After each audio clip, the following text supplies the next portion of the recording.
Hello दोस्तों, मेरे channel सिने पाठशाला में आपका फिर से स्वागत है। आज मैं आरण्यक के सेकेंड एपिसोड को एक्सप्लेन करूंगा। अगर आपने इसके फर्स्ट एपिसोड का एक्सप्लेनेशन नहीं देखा है तो प्लीज़ जाके देख लीजिए। मैंने उसका लिंक इस वीडियो के डिस्क्रिप्शन में दे दिया है। अब आते हैं अपने स्टोरी पर। इस एपिसोड में भी स्टोरी फ्लैशबैक से शुरू होती है। अंगद एक रेड के बारे में प्रेस ब्रीफिंग दे रहा होता है, जिसमें वो बताता है कि उनकी रेड में एक वांटेड ड्रग पैडलर बबलू मारा गया और दूसरा ड्रग पैडलर मोन्टू, जो बबलू का ही भाई था, पकड़ा गया। ये दोनों अपने मामा ओमी चावला, जो कि एक बहुत बड़ा ड्रग लॉर्ड था, उसके लिए काम करते थे। हालांकि हमें ओमी का फेस नहीं दिखाया जाता, लेकिन एक हुडेड फिगर अंगद की प्रेस मीटिंग में अंगद को घूर रहा होता है। उसे अंगद भी नोटिस करता है। फिर कहानी शिफ्ट होती है प्रेजेंट टाइम में। पुलिस स्टेशन में अंगद जूली से पूछताछ कर रहा होता है। वो कीकी यानी कि जूली की छोटी बेटी की मेडिकल रिपोर्ट देखकर पूछता है कि क्या उसने कीकी को शांत करने के लिए जानबूझकर ढेर सारी कफ सिरप उसे दे दिया था, जिस पर जूली मना कर देती है। और घर पर जो ढेर सारा ड्रग मिला था उसके बारे में पूछने पर जूली बोलती है कि वो तो कुंदन का है। मैं बोल रहा हूँ ये लड़की कुछ तो छिपा रही है।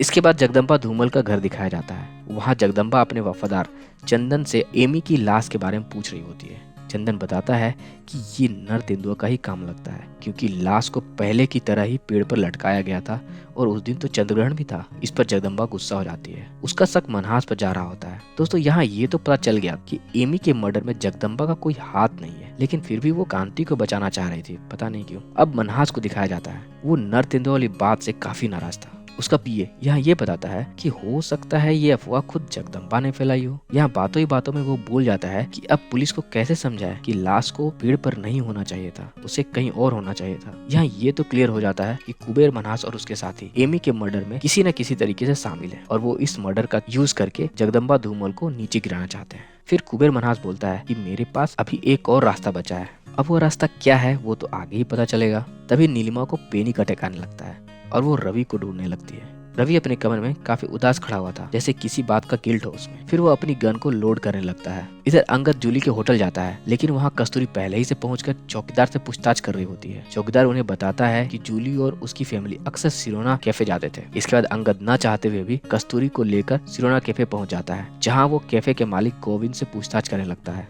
कस्तूरी गोविंद को पहले से जानती थी, इसलिए वो पूछताछ के क्रम में बार बार गोविंद का बचाव कर रही होती है, जिससे अंगद थोड़ा भड़क जाता है। गोविंद अंगद को बताता है कि जूली और उसकी फैमिली मर्डर वाले दिन यहाँ लंच के लिए आए थे। वहाँ किसी बात पर जूली ने एमी को थप्पड़ मार दिया था, जिससे गुस्सा होकर एमी वहाँ से चली गई थी और उसके पीछे पीछे जूली भी चली गई। इन्हीं बातों के बीच अंगद पास रखी रेक पर स्कूबी को नोटिस करता है और ऐसा सेम एमी के हाथ पर भी देखा था उसने। इसके बारे में पूछने पर गोविंद घबराते हुए बोलता है कि ये बैंड उसने एमी को गिफ्ट किया था और पूरे सिरोना में वही इसे बनाता है। इससे अंगद उस पर और शक करने लगता है। तब गोविंद बोलता है कि उस रात उसने शॉप क्लोज करते समय एमी को अकेले कहीं जाते देखा था, पर जल्दी याद आ गया इसे। ये भी मुझे कुछ सस्पिशियस लग रहा है। इसके बाद अंगद हॉस्पिटल जाता है एमी के पोस्टमार्टम रिपोर्ट को लेने के लिए। वहाँ डॉक्टर उसे बोलता है कि लड़की की मौत दम घुटने से हुई थी और मरने से पहले इसका रेप किया गया था। वहाँ वो ये भी बोलता है कि हो सकता है इसे मरने के बाद रस्सी से लटका दिया गया हो। हॉस्पिटल बाद अंगद जूली की छोटी बेटी कीकी से मिलने जाता है और वो उससे कुंदन, जूली और एमी के बारे में पूछता है, लेकिन कीकी से उसे कुछ खास पता नहीं चलता।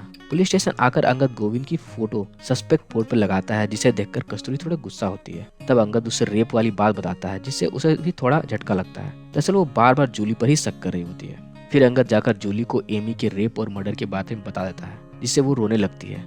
अंगद जूली को घर जाने देता है। इसके बाद हमें बंटी और नूतन को दिखाया जाता है, जो नूतन के स्टोर रूम में रोमांस नहीं लेकिन कुछ तो कर रहे थे। तभी नूतन बंटी से वो स्कूबी और एमी के बारे में पूछती है। दरअसल बंटी ने नूतन को बताया था कि ये स्कूबी उसे एमी ने दिया था। नूतन की बातों से बंटी काफी नर्वस हो जाता है और वो पापा की दवाई का बहाना बनाकर वहाँ से तुरंत चला जाता है। इधर जब पुलिस जूली को घर छोड़ जा रही होती है तो कुंदन एक आदमी के साथ पास वाले बिल्डिंग से उस पर नजर रख रहा होता है। इसके बाद हमें फॉरेस्ट में हो रहे एक बिजनेस मीटिंग का सीन दिखाया जाता है, जहाँ कुबेर मनहास और उसका पीए अपने टूरिस्ट सिटी वाले प्रोजेक्ट के इन्वेस्टर्स को प्रोजेक्ट के बारे में बता रहा होता है। इसी मीटिंग में रवि को भी आना होता है, लेकिन वो काफी लेट पहुंचता है। कुबेर के पूछने में वो बताता है कि वो होटल बॉम्ब गया था, ये पता करने के लिए एमी के साथ ऐसा क्यों और कैसे हुआ। दोस्तों, पुलिस के बाद यही एक बंदा होता है जो जेन्युइनली एमी के बारे में कंसर्न होता है। रवि की बातें सुनकर कुबेर फिर से उसे डांटता है और मीटिंग अटेंड करने के लिए बोलता है। पुलिस स्टेशन में अंगद को एमी की प्राइमरी पोस्टमार्टम रिपोर्ट मिलती है, जिससे पता चलता है कि एमी के ब्लड में रूफीज नाम का कोई ड्रग था, जो सिर्फ होटल बॉम्ब में अनऑफिशियली मिलता था। होटल बॉम्ब जाने पर अंगद को वहाँ का मैनेजर बताता है कि उस रात एमी को कांति धूमल के साथ डांस करते देखा गया था। तभी अंगद को तिलक का कॉल आता है और वो कुंदन के लोकेशन की टिप देता है। साथ ही साथ इस केस को जल्दी क्लोज करने को बोलता है। उधर कस्तूरी को भी अपने खबरी से यही टिप मिलती है। इस टिप के बारे में जानने के बाद वो बिना गैस ऑन किए सब्जी फ्राई करने लगती है, जिससे पता चलता है कि उसका ध्यान सिर्फ केस पर ही है। नूतन पास खड़ी होकर ये देख रही होती है। वो कस्तूरी को जाने को बोलती है, जिससे कस्तूरी उस टिप की इन्वेस्टिगेशन के लिए चली जाती है।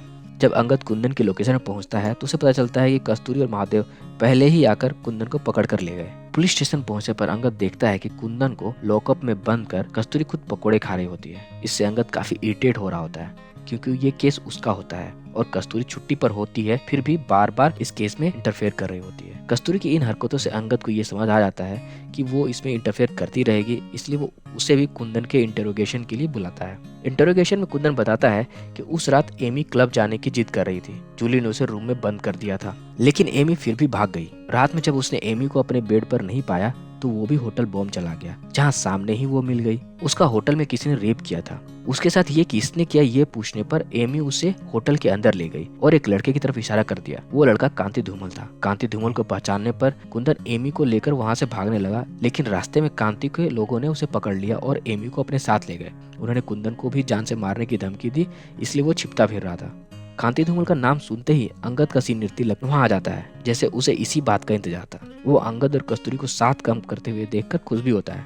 इधर न्यूज में पोस्टमार्टम की रिपोर्ट लीक हो जाती है और वो नर तेंदुआ वाले एंगल को ही पुश कर रहे होते हैं, जिससे सब लोग नर तेंदुआ के बारे में बात करने लगते हैं। इसी बीच हमें गोविंद को रात में बैग लेकर कहीं जाते हुए दिखाया जाता है, जिससे उसकी वाइफ भी देख रही होती है। ये आदमी सच में बड़ा सस्पिशियस है। दूसरे दिन अंगद और कस्तूरी कुंदन को कोर्ट ले जाते हैं, लेकिन कॉरिडोर में ही कोई कुंदन पर हमला कर देता है और कुंदन के गले पर भी नर तेंदुआ जैसा निशान बना देता है। इधर उधर देखने पर अंगद को एक आदमी भागते हुए दिखता है और ये एपिसोड यहीं पर एंड हो जाता है। अब कुंदन के साथ आगे क्या हुआ और कौन है ये नर तेंदुआ, ये जानने के लिए जुड़े रहिए हमारे चैनल से।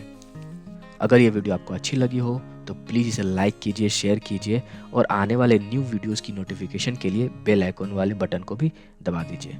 अगर आपने अभी तक हमारे चैनल को सब्सक्राइब नहीं किया है तो प्लीज़ सब्सक्राइब भी कर लीजिए। मिलते हैं अगले वीडियो में, तब तक के लिए बाय।